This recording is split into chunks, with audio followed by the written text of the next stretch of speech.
Hari keempat di Bali. Gimana suasana pagi Odesa? Kalau menurut gua sih ya, suasana pagi di Odesa tuh terkesan kita tuh nggak kayak di nggak kayak di lingkungan perumahan ya, nggak kayak di lingkungan permukiman lah gitu. Karena di depan kamar itu kan dia bikin kayak mini forest ya, kayak hutan kecil gitu depan rumah. Jadi vibes-nya itu kita nggak ngerasa di permukiman, tapi seperti kayak ada di tengah-tengah hutan. Itu uniknya Odesa. Yang lucunya, gimana tuh? Pagi-pagi berenang. Oh. Kita pada sarapan. Iya. Ini videonya.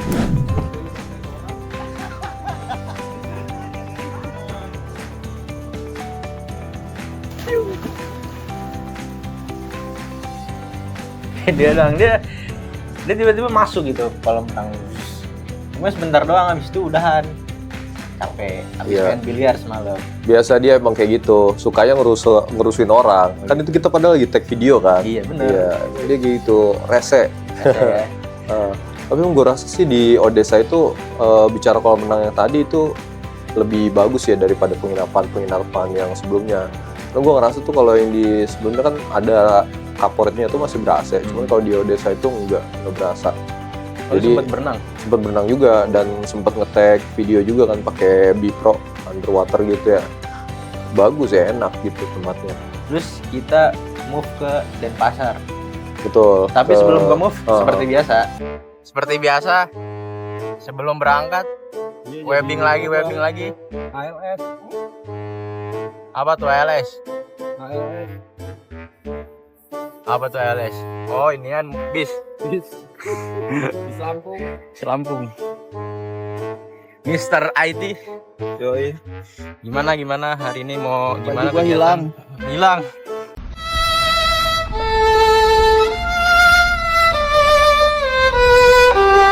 Hari ini mau kemana, Pak?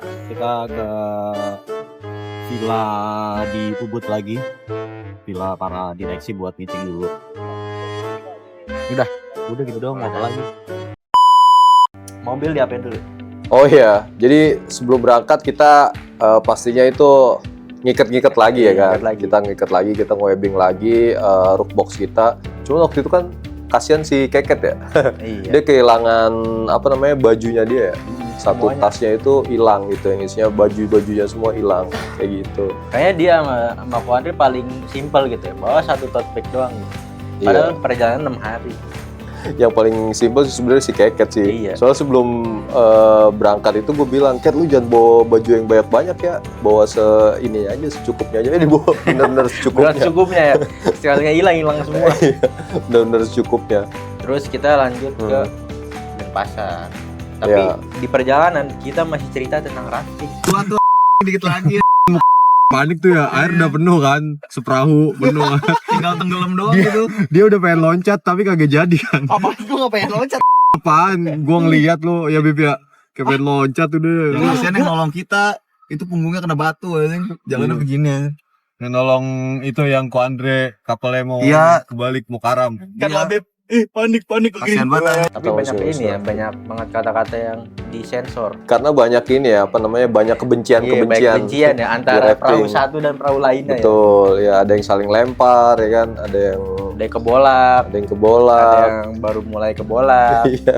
Habis itu kita masuk tol laut. Tol laut, iya. Nah, Ko Andre kan lagi nyetir, iseng. Itu kan ada peringatan yang 2,1 meter. Iya. Tahu kan gitu. Iya, Diajar sama dia. Cuma untungnya alhamdulillah nggak nyangkut. Iya.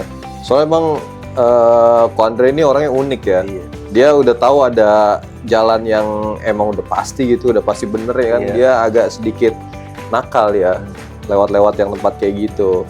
Tapi untungnya nggak kena sih. Jadi ya ibarat kata kalau misalnya emang itu nyangkut kan nggak lucu juga, kita harus mundur ya kan. Nggak bisa pulang, nggak bisa mundur, terus ganti jasa marga. Iya kan, itu juga. Pulangnya. Tapi emang tol laut itu ini sih view-nya bagus ya kemarin ya. Jadi GWK itu kelihatan, terus juga kayak ada pelabuhan gitu. Nah itu ya. baru dibuka pelabuhan. Oh, baru dibuka ya, pantas. Sebelumnya soalnya gue belum pernah lihat ada kapal-kapal yang kayak kapal tempur ya. Ada juga itu ya. Kapal TNI. Kapal TNI ya. Itu baru lihat juga tuh. Kayaknya sih ada. Waktu itu gue lihat ada kapal pesiar. Kapal pesiar juga. Iya. keren juga ya. Ke Bali pakai kapal pesiar. Entah Iya. gua salah lihat atau gimana, tapi kayaknya emang ada di Itu kayak naiknya dari Ancol ya. nggak mungkin dong.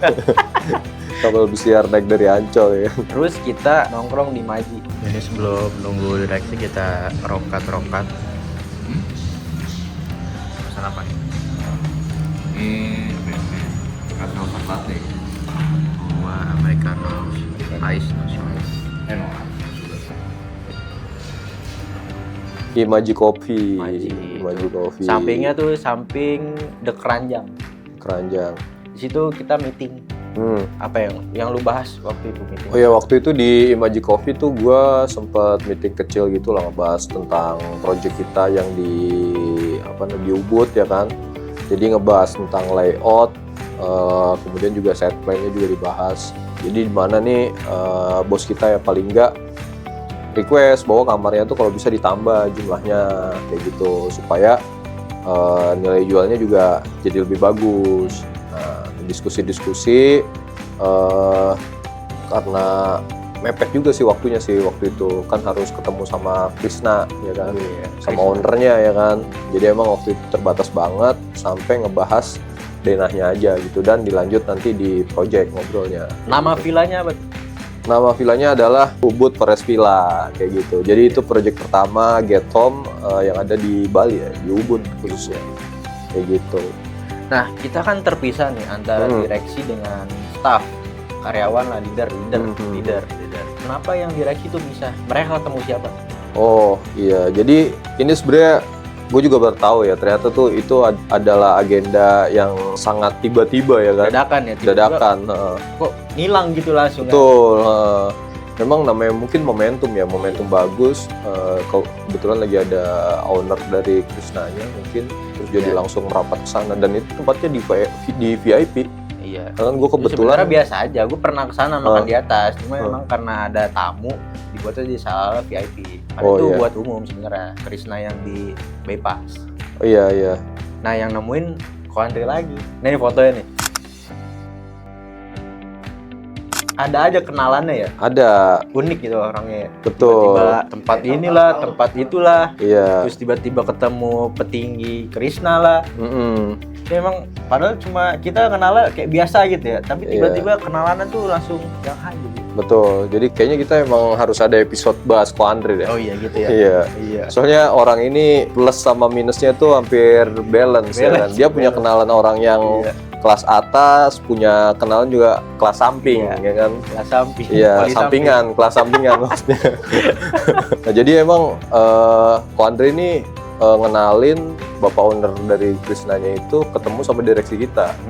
Entah itu ngebahas tentang mungkin villanya, proyeknya, atau kerjasama yang mungkin bisa dikerjasamakan ke depannya kayak gitu ya kan. Betul. Terus kita tektok kan, kita check-inin semua, terus belum makan siang. Akhirnya kita makan siang bakso Solo. Meeting aja kan. Apa hari-hari mie mulu? Gimana? Hari-hari mie mulu. Hari ini mulu. You can't run away from me. You know? Mas, you can run away from me. Can't run away from me. Di sini ada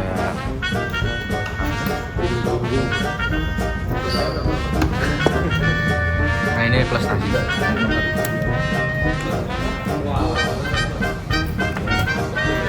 Tapi berat granat.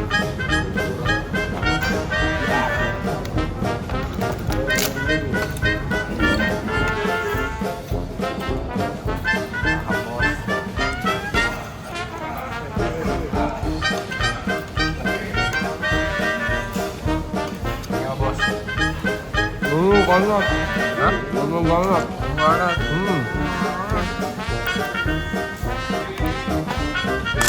Waduh, rasa bakso Solo. Tiba-tiba kan karena biasa kan kita nyari nasi. Iya. Ini bakso Solo, tapi pakai nasi sih emang. Ya kalau menurut gue sih di apa namanya ya, kita di Jogja Bali makanya bakso ya. Padahal Depok 2 ada. Iya, ada. Jadi emang karena itu tuh yang paling simpel ya kan. Kita kan ngejar waktu juga kalau nggak salah waktu itu sekitar jam 2:30 sore ya. Kan karena kita harus ke Ubud ya kan. Jam 3 lah maksimal kita harus ke Ubud. Ke Ubud kita balik lagi ke daerah Kuta ya. Iya. Ke daerah Kuta buat nonton Indonesia. Waktu itu kan Indonesia bertanding lawan Jepang ya, sekitar jam 7 malam. Jadi kita ngobrol waktu, akhirnya ya udah makan bakso tuh. Iya. Dan gue juga sebenarnya kan pernah makan bakso itu di Pik ya. Nah, gue tahu nih porsinya bakal banyak ya kan, bakal banyak porsinya, sehingga gue mesen nasi, bakso plus nasi gitu, satu. Tapi gokil, teman kita ada namanya Labib ya. Bakso udah jumbo, nasinya 2 ya kan.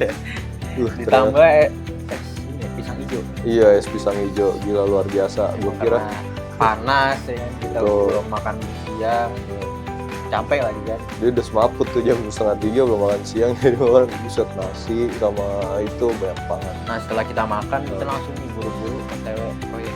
Betul, langsung tuh kita cabut ke Jadi sekitar jam 3:30 ya, langsung tuh Iya. 3:30 atau jam 4 gitu ya. iya sekitar jam segitu. Karena perjalanan ke sana tuh sekitar 1,5 jam dari bypass pasar.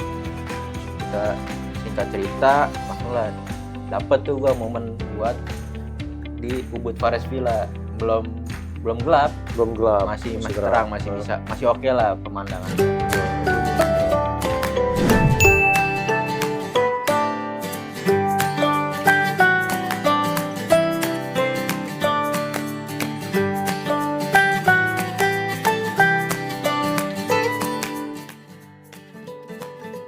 Halo teman-teman Properti Media, kita sudah sampai di Ubud Forest Villa. Jadi ini villa kami yang ada di Ubud. Saat ini sedang pembentukan badan jalan dan clearing. Jadi kita lagi matok-matok. Hampir 2 harian kita matok-matok dan ini atmosfernya enak banget ya. Jadi ada jungle. Kalau di sebelah sana ada rice field, ada ladang-ladang padi ya, dan ini DNA-nya nih banyak pohon-pohon tinggi ya.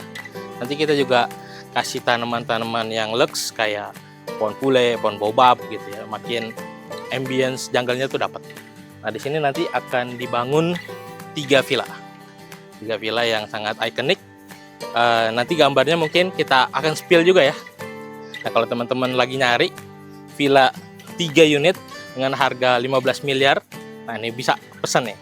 Nanti DM aja di YouTube ini ya. Gitu teman-teman. Thank you.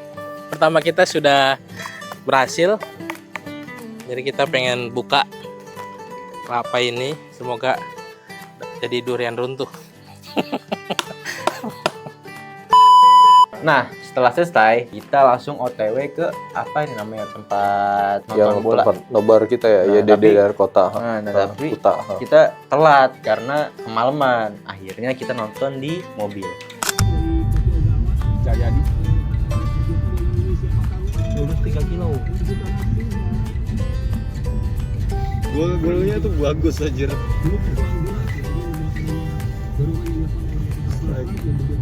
Gol kedua Bahrain tuh bagus banget.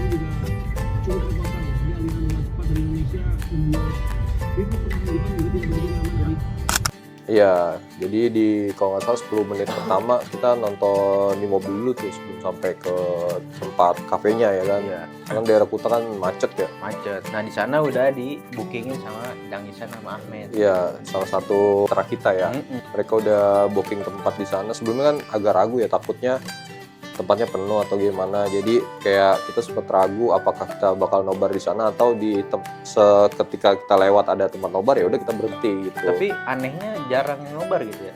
Iya, Hanya tempat-tempat tertentu gitu. hanya tuh Mungkin karena perizinan kali ya, perizinan. mungkin perizinan ya. Ya, terus di tempat sana sewa 12 orang kurang lebih. 14 atau 12? Sekitar 14. 14. Akhirnya Iya. kita nonton Indonesia versus Jepang. Iya, nonton. Awalnya semangat nih. makin lama gol 1, 2, 3 Iya, sampai dan 4. akhirnya 4. Ya memang udah keren sih. Indonesia udah masuk. Ini kan kualifikasi Piala Dunia, lawannya langganan juara gitu. Juara. Itu juga udah bagus kalau misalkan seri atau menang.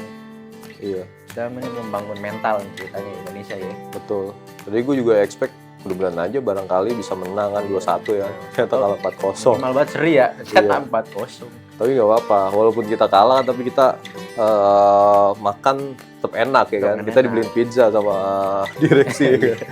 Untuk pizzanya enak gitu, jadi nggak mengobati lah rasa kecewaan ya kan. Sebenarnya setelah nonton Indonesia versus Jepang, kita makan malam.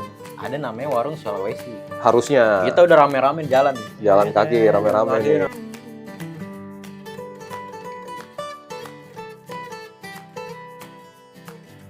Rame nih. Ternyata tutup. Iya, jadi kalau di Google Maps-nya sih 24 jam. 24 jam. 24 Mungkin jam. karena udah habis kali ya. Iya, Keterangan di Google Maps sih nggak ada. iya betul. Tapi pas disamperin tutup. Akhirnya kita makan di nasi padang. Dan tukang nasi padangnya ada di depan kafe. Di depan kafe. Setelah kita jalan jauh. Iya, yang kita udah jalan sekitar berapa ya? Setengahnya ya udah jalan jauh. Balik lagi ternyata adanya di nasi padang. Mhm.